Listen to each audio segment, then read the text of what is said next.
concert natin, di ba? Grabe, nangyayari na talaga ang mga pangarap natin ngayon.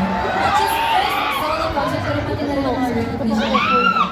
Last year, this year. Tama, alam niyo, sobrang blessed po talaga ng Bini kasi last year. Natapos natin ang International New Artist Song Awards sa Great Kudo Awards 2023. And this year naman, we got the Rising Star Awards sa Billboard Philippines Women in Music. Grabe, no? Hindi po talaga namin in-expect na makakarating po kami sa ganitong point. Kaya very, very grateful kami na kasama namin kayo sa journey namin.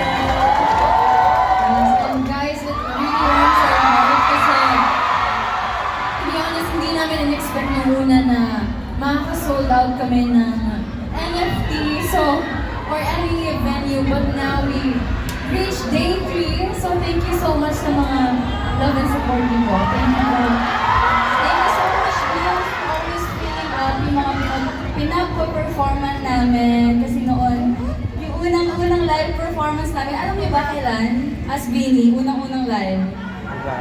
Hindi. Mali tayo. Ang One Entrance Dubai 2021, yun ang unang live performance namin with an audience.